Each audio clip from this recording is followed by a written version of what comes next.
नमस्कार, मी हेमाली मोहिते. झी24 तासवर रोकठोक या कार्यक्रमामध्ये आपल्या सगळ्यांचं स्वागत. मराठा आरक्षणाची स्थगिती कायम राहिली आणि मराठा समाजाचे आंदोलक आक्रमक झाले. त्यातच राज्य सरकारनं काही प्रमाणात नोकर भरती प्रक्रिया सुरू केली आहे. विधिमंडळाचं 2 दिवसीय अधिवेशन आहे. त्या दरम्यान या मुद्द्यावरून खडाजंगी होणं स्वाभाविक होतं. मुंबईत आझाद मैदानात मराठा आंदोलकांनी आंदोलन केलं. काल त्यांना विधानभवनाकडे जाण्यापासून रोखण्यात आलं. हा तिढा मात्र काही सुटताना दिसत नाही. आज सुप्रिया सुळेंनी मुंबईमध्ये जाऊन आझाद मैदानावर जाऊन या आंदोलकांबरोबर चर्चाही केली. मुख्यमंत्र्यांबरोबर बोलून हा तिढा सोडवण्याचा प्रयत्न करू असंही म्हटलेलं आहे. मात्र हा तिढा सुटताना दिसत नाहीये. काय आहे नेमकी सरकारची भूमिका? सरकार मराठा समाजाचं आंदोलन दडपू पाहतंय का? स्थगिती असतानाही नोकर भरती सुरू करून सरकार काय साध्य करू पाहतंय? नोकर भरती सुरू केली नाही तर अन्य उमेदवारांवर अन्याय होणार नाही का? ओबीसी समाजाचं यावर नेमकं काय म्हणणं आहे? या सगळ्या प्रश्नांवर चर्चा करूया आजच्या रोकठोकमध्ये. नोकर भरती थांबवणार का?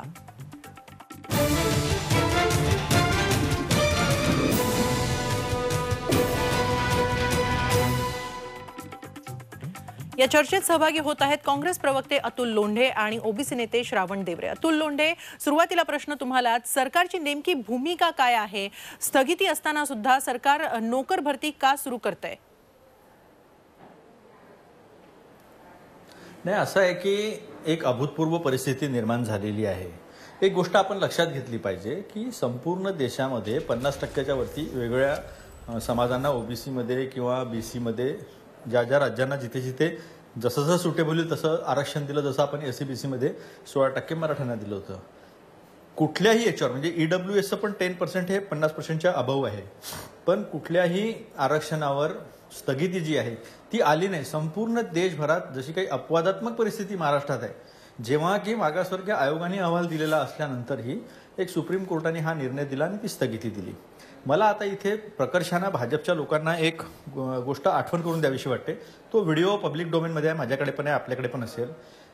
देवेंद्र फडणवीस साहेब जेव्हा मुख्यमंत्री होते तेव्हा त्यांनी सांगितलं होतं की हे प्रकरण न्यायालय प्रविष्ट आहे, त्यामुळे ह्याच्यामध्ये कोणी जर बोलत असेल तर ते राजकारण करत आहे, समाजामध्ये दुही पाडण्याचा काम करत आहेत. मग आता हे काय करतात आहे?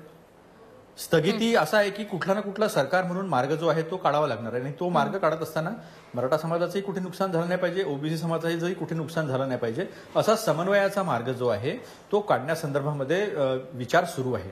शेवटी मुलांची वय असतात, मुलं सातत्यानं अभ्यास करत असतात. आम्ही समजू शकतो. मी स्वतः त्या प्रक्रियेत आलेलो आहे. मी स्वतः यूपीएससीची परीक्षा पास झालेलो आहे. त्यामुळे मानसिकता मुलांची काय असते ती समजून घेणं आवश्यक आहे. आणि त्याचसोबत मराठा समाजाचा जो निर्णय आहे तो निर्णय न्यायालयामध्ये न्यायप्रविष्ट आहे. बरं, सरकारनी काही कमी ठेवलं आहे का? तर सरकारनी जे जे लोक याच्यामध्ये सामाजिक संस्था आहेत, मराठा समाजाच्या संस्था आहेत, सरकार आहे, सरकार या सगळ्यांशी मिळून काय आपण सुप्रीम कोर्टामध्ये भूमिका घेतली पाहिजे, काय कशा पद्धतीने गेलं पाहिजे. आणि एवढं करूनही म्हणजे सरकार तर हे करणारच, पण एवढं करूनही ज्या इतर संघटना आहेत त्यांना काही करायचं असेल वेगळ्या पद्धतीनं तर त्यांना त्यांची मुभा पण दिलेली आहे. पण कुठेतरी वितुष्ट निर्माण करायचं राजकीय हितासाठी, म्हणून मग मराठ्यांनी ओबीसीमध्ये मागितलं, कुणाला तरी कोर्टात पाठवून द्यायचं.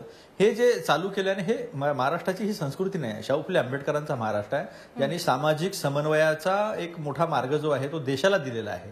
त्यामुळे केवळ राजकीय हित साध्य करण्यासाठी हे जे तरुण मुलं आहेत मोठ्या प्रमाणावर आज तयारी करतात आहेत. फार चांगला निकाल असतो बरं, मी तुम्हाला सांगतो यूपीएससीचा पण आपला. ही सगळी हुशार मुलं जी आहेत यांना मेंटली फ्रस्ट्रेट करून जर कोणी आपल्या राजकारणाची पोळी शेकण्याचा प्रयत्न करत असेल तर तो महाराष्ट्र द्रोह करत आहे असं माझं स्पष्ट म्हणणं आहे. अतुल लोंढे, काल आझाद मैदानात आंदोलन सुरू होतं आणि हे आंदोलक विधानभवनाकडे यायला निघाले, पण त्यांना तिथे मध्येच थांबवण्यात आलं, त्यांना सरकारपर्यंत पोहोचू दिलं नाही. काय नेमकं सरकारचं चाललेलं आहे? सरकार आंदोलन दडपतंय का? आरोप होतोय असा. नाही, आंदोलन दडपायचं असतं तर मग आझाद मैदानात कशाला गेले असते? ते आंदोलन दडपायचं असतं तर प्रत्येक संघटनांशी, स्वतः मुख्यमंत्री, समितीचे अध्यक्ष चव्हाण साहेब, सगळ्या पक्षाचे लोक जे आहे ते एकत्र बसून सगळ्या संघटनांशी बोलत आहेत. कुठली स्टेप घेत असताना कशा पद्धतीने घेतली पाहिजे याची चर्चा करत आहेत. असं तर काही नाही की सरकार कुणाला विश्वासात घेत नाहीये. काय झालं होतं जेव्हा मोठे मोठे मोर्चे निघाले होते, सन्माननीय देवेंद्र फडणवीसजी मुख्यमंत्री होते, 5 लोकांना भेटायला बोलवायचे आणि त्या मुलींना कोणाला दुसऱ्याला येऊ देत नव्हते. त्या मोर्चा संदर्भात काय झालं आपण पाहिलं ना. पण इथे आजच्या सरकारमध्ये सगळ्यांशी चर्चा होत आहेत. ओबीसीच्या संदर्भामध्ये चर्चा होत आहेत, धनगरांचे प्रश्न आहेत त्यांच्या संदर्भामध्ये चर्चा होत आहेत, त्यातनं काय मार्ग काढायचा, त्याला काही वेगळे पॅकेजेस द्यायचे आहेत का, वेगळ्या काही योजना पण आपल्याला सुरू करायच्या आहे का, या सगळ्या गोष्टींची चर्चा सगळ्यांना विश्वासात घेऊन चालल्या आहेत. मला मागच्या 5 वर्षामध्ये एकही असा प्रकार झाला का? मग असं होत असताना आपण हा सामाजिक प्रश्न आहे, हा महाराष्ट्राचा प्रश्न आहे, म्हणून एकत्रित बसून सरकारला मदत केली पाहिजे. सरकारचा एकट्याचा प्रश्न नाही आहे, हा आपल्या महाराष्ट्राचा प्रश्न आहे आणि हा गुंतागुंतीचा झाला, न्यायालयीन प्रक्रिया आहे. आज जर आपण दुसऱ्या कोणाला मुख्यमंत्री केलं देऊ शकतील का ते? हे देवेंद्र फडणवीसांचं म्हणणं होतं ना की न्याय प्रविष्ट असल्यामुळे सरकार म्हणून मी काय करू शकत नाही. आज जर हा प्रश्न सरकारच्या हाती सोडण्याची क्षमता राहिली असती किंवा सरकारच्या अखत्यारीतला राहिला असता आज, तर मी तुम्हाला सांगतो दुसरा मिनिट उद्धव ठाकरे साहेब किंवा अशोक चव्हाण साहेब यांनी लावला नसता. नक्की. अतुल लोंढे थोड्या वेळासाठी थांबवते आहे. विधान सभेमध्ये आपण जाऊया. अशोक चव्हाण त्या तिथे बोलतायत. भूमिका न घेता हे मराठा आरक्षण म्हणजे गायकवाड कमिशनचा जो अहवाल होता तो अहवाल आपण घेतला. समाजाचं बॅकवर्डनेस ज्या अहवालामध्ये नमूद केलेलं आहे ते बॅकवर्डनेस मागासले पण लक्षात घेऊन त्याचा आधार घेऊन आपण मराठा आरक्षण सर्वसंमतीने, महाराष्ट्रातल्या इतिहासामध्ये कधी घडलं नसेल असं सर्वसंमतीने सर्व राजकीय पक्षांच्या पाठिंब्याने, त्यावेळेस फडणवीसांचं सरकार होतं तरी त्याच्यामध्ये कुठलाही वेगळी भूमिका न घेता आम्ही सर्वांनी मराठा आरक्षणाला एकमुखाने पाठिंबा दिला. कुठला त्याच्यामध्ये वेगळी भूमिका आपण घेतली नाही. आणि ज्या उच्च न्यायालयात हा विषय गेला, उच्च न्यायालयात सुद्धा सरकारला पाठिंबा देण्याचीच भूमिका आम्हा सर्वांची होती.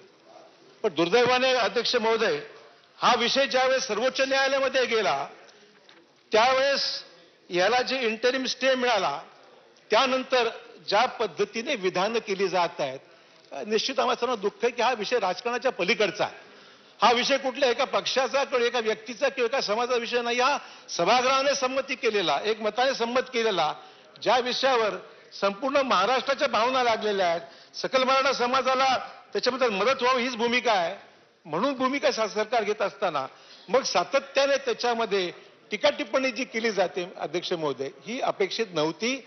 आणि म्हणून मला देवेंद्र फडणवीस साहेबांना, चंद्रकांत पाटील साहेबांना आणि त्यांच्याबरोबर असे अनेक सहकार्याची विनंती करायची आहे की या संदर्भामध्ये कृपया सकारात्मक भूमिका आपणही घ्यावी आणि जे प्रयत्न सरकार करत आहे त्या प्रयत्नांना आपलाही तिथे पाठिंबा आपण द्यावा, अशा प्रकारची मला आग्रहाची विनंती या सभागृहाच्या माध्यमातून आपल्याला करायची आहे. अध्यक्ष महोदय, आपल्याला कल्पना आहे की फडणवीस साहेबांचं स्टेटमेंट जे रेकॉर्डवर आहे ती या सभागृहाला मी मुद्दाम आठवण करू देऊ इच्छितो. ते सभागृहाच्या बाहेर ज्यावेळेस त्यांना विचारणा झाली मुख्यमंत्री असताना, त्यांनी विधान केलं होतं की आता सर्वजणांना समजते की सरकार यामध्ये निर्णय घेऊ शकत नाही, उच्च न्यायालयातच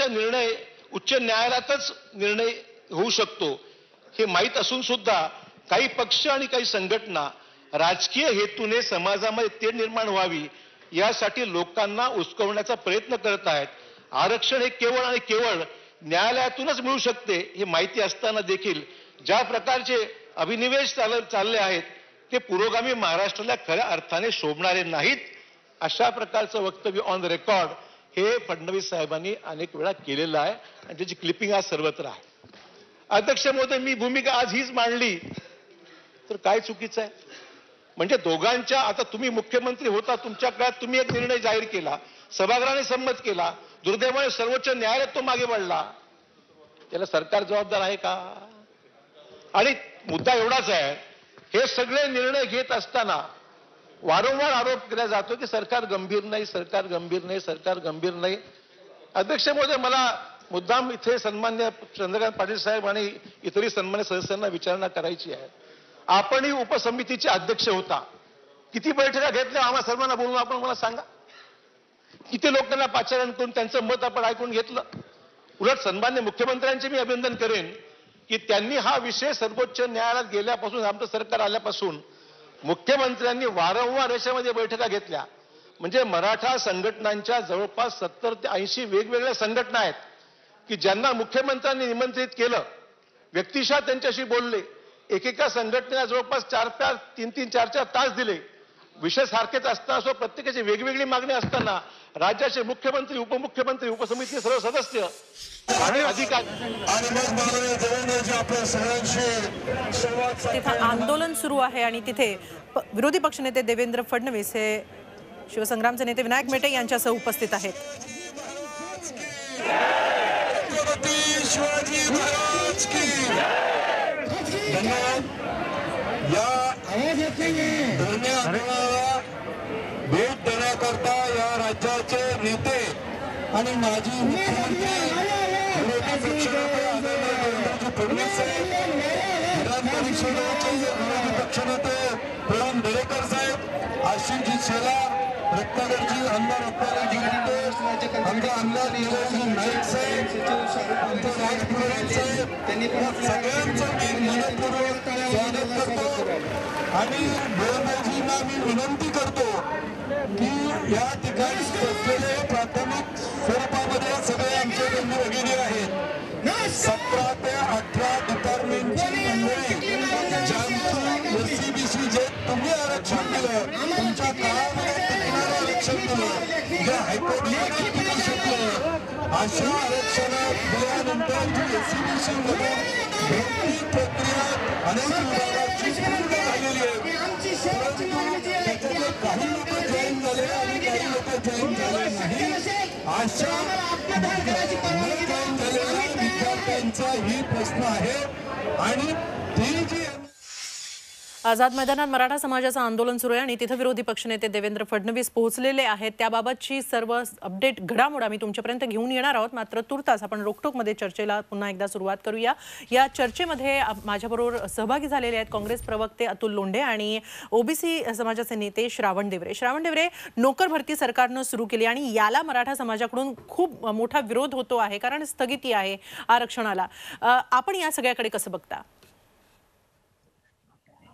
हे बघा, सुप्रीम कोर्टाने फक्त मराठा आरक्षणाला स्थगिती दिलेली आहे, नोकर भरतीला नाही किंवा एमपीएससी परीक्षा घ्यायला सुप्रीम कोर्टाने स्थगिती दिलेली नाही आहे. फक्त मराठा आरक्षणाला स्थगिती दिलेली आहे.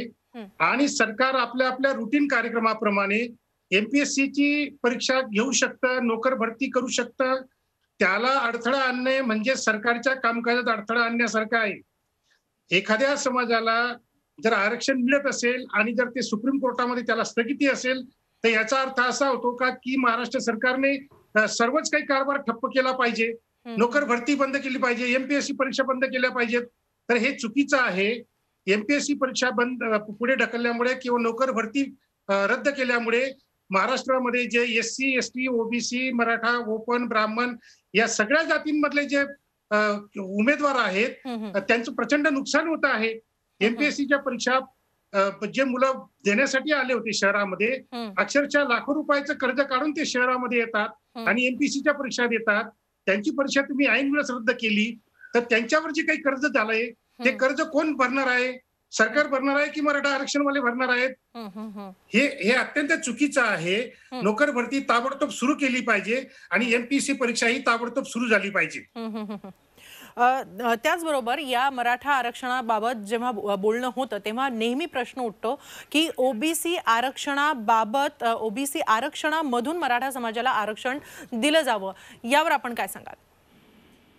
नाही, ही आग जी लावलेली आहे, 2 वर्षापूर्वी फडणवीस साहेबांनी मराठा समाजाला जे एससीबीसी प्रवर्ग करून जे आरक्षण दिलेलं आहे, तिथं खरं म्हणजे फडणवीस साहेबांनी तिथं आग लावली 2 वर्षापूर्वी. आणि त्याच्यामुळे मराठा विरुद्ध ओबीसी भांडण सुरू झालं. ते फडणवीस साहेबांमुळे सुरू झालं. आणि आता 2 वर्षानंतर त्यांना अचानक जाग आली आणि आता काल परवापासून ते म्हणायला लागलेत की ओबीसी आरक्षणाला धक्का लागायला नाही पाहिजे आणि ओबीसी मध्ये आरक्षण द्यायला नाही पाहिजे. हे 2 वर्षानंतर त्यांना आता आठवलं.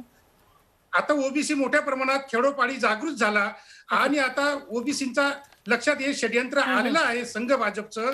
आणि म्हणून फडणवीस साहेब सारवासारव करतायत. हे भाजपच्या डोक्यावर फुटणारे खापर आहे. हे जेव्हा आता फडणवीस साहेबांच्या लक्षात यायला लागलं तेव्हा काल परवापासून ते ओबीसींची बाजू घ्यायला लागलेले आहेत. पण सौ चुहे खाके बिल्ली चली हाच को अशी परिस्थिती फडणवीस साहेबांची आहे. ही आज जर फडणवीस साहेबांनी लावली नसती तर आज मराठा विरुद्ध ओबीसी एवढं भांडण महाराष्ट्रामध्ये लागलं नसतं. हे बघा, सवर्णांचं 10% ईडब्ल्यूएस आरक्षण जे केंद्र सरकारने पार्लमेंटमध्ये ठराव मंजूर करून ते दिलेलं आहे. भारतामधल्या जाट, पटेल, राजपूत, ठाकूर या सगळ्या ज्या राज्यकर्त्या जाती आहेत त्या त्या राज्यामधल्या यांना 10% सवर्ण आरक्षणामध्ये आता मिळालेलं आहे, आरक्षण मिळालं आहे आणि ते शांततेने ते आरक्षण उपभोगतायत. मग महाराष्ट्रामध्ये सुद्धा मराठा समाज हा जो काही राज्यकर्ता जमात आहे मराठा समाज यांना 10% EWS मध्ये टाकावं आणि मराठा ओबीसी भांडण हे होणार नाही याची काळजी घ्यावी आणि सवर्णामध्ये त्यांना 10% आरक्षणामध्ये मराठा समाजाला टाकायला पाहिजे. बरोबर आहे. आपण ही चर्चा पुढे नेणार आहोत. तत्पूर्वी एक महत्त्वाची माहिती ती म्हणजे आझाद मैदानात मराठा समाजाचं जे आरक्षणासाठीचं आंदोलन सुरू आहे तिथं विरोधी पक्षनेते देवेंद्र फडणवीस पोहोचलेले आहेत. ते मराठा आंदोलकांशी चर्चा करतायत, त्यांचं म्हणणं ऐकून घेत आहेत. तिकडची अपडेट घडामोड आम्ही तुमच्यापर्यंत घेऊन येणारच आहोत. पुन्हा एकदा चर्चेकडे वळूया. आपल्याबरोबर या चर्चेमध्ये आता सहभागी झालेले आहेत मराठा संघटनांचे नेते विनोद पाटील आहेत आपल्याबरोबर. विनोद पाटील, एक आक्षेप असा मराठा समाजाच्या या मागणीबाबत घेतला जातोय की नोकर भरती थांबवली पाहिजे जी सरकारनं सुरू केलेली आहे. मराठा समाजातल्या तरुणांवर अन्याय होतोय. मात्र जर ही नोकर भरती सुरू केली नाही तर अन्य समाजातल्या तरुणांवर अन्याय होणार नाही का? काय सांगाल आपण? निश्चित मराठा समाजाची मागणी नेमकं काय आपण हे जर लक्षात घेतलं तरी चर्चाच होऊ शकत नाही. मराठा समाजाने काय सांगितलं की सुप्रीम कोर्टाने मराठा आरक्षणाला स्थगिती दिलेली आहे आणि याच्या तारखा सुरू आहे. जर एखादा विनोद पाटील काही वेळेसाठी थांबवते आहे. आझाद मैदानात देवेंद्र फडणवीस बोलत आहेत. आपण तिथे जाऊया.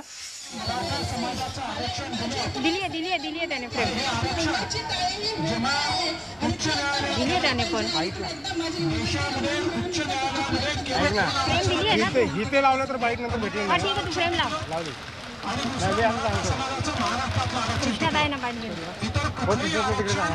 हे हायकोर्टात टिकलं नाही पण आमच्या आरक्षण एसीबीसीचं आरक्षण हे माननीय उच्च न्यायालयाने वैध ठरवलं. त्यानंतर ते सर्वोच्च न्यायालयात सगळ्यात पहिल्यांदा सर्वोच्च न्यायालयामध्ये चीफ जस्टिसच्या समोर ते त्या ठिकाणी लागलं. आमचं सरकार होतं, आम्ही त्याला स्क्रीनिंग केलं आणि चीफ जस्टिस महोदयांनी माईक कहा उधर तक नहीं पहुंचेगा. माईक हाथ को डालकर रखा हाथ को डालकर. हाँ चैनल तू ही किया, चैनल तू ही किया. हाँ अभी दे दिया. छोट्या भावाने सांगितलं हा बया म्हणजे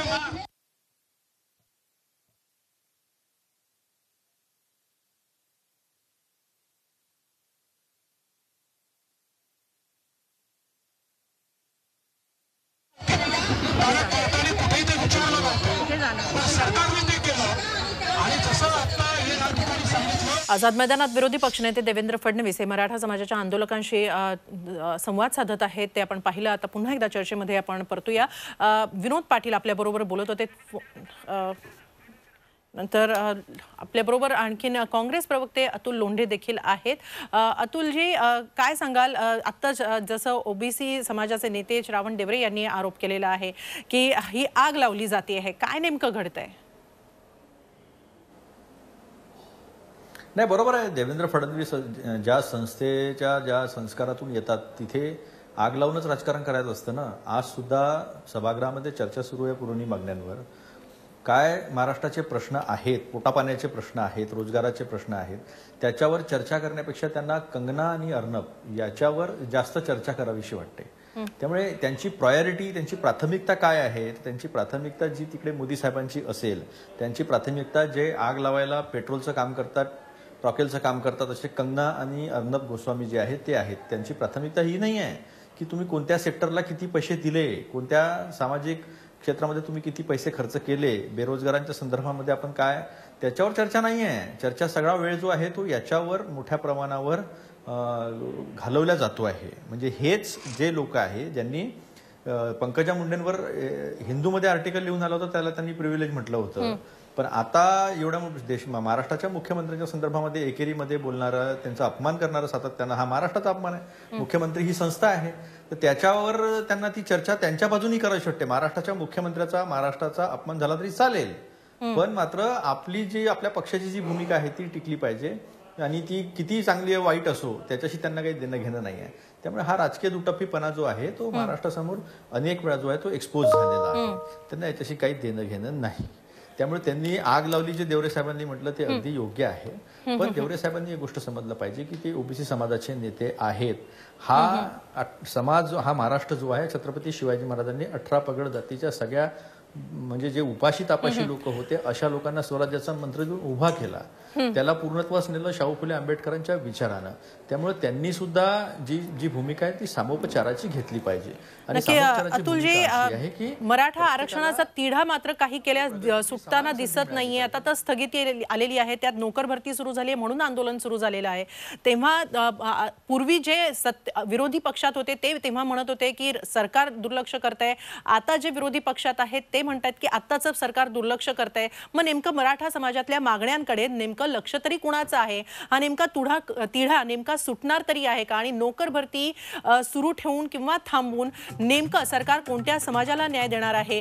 किंबहुना कोणत्याच युवकावर किंवा तरुणावर अन्याय होऊ नये हीच सरकारची भूमिका असली पाहिजे. असं जर असेल तर नेमका सरकार न्याय करणार तरी कसा? हा प्रश्न अजूनही अनुत्तरितच आहे. रोखोक या कार्यक्रमामध्ये सहभागी झालेल्या सर्व मान्यवरांचे मी आभार मानते आणि आज इथंच थांबूया. ताज्या बातम्यांसाठी पाहत राहा झी 24 तास. रहा एक पाऊल पुढे.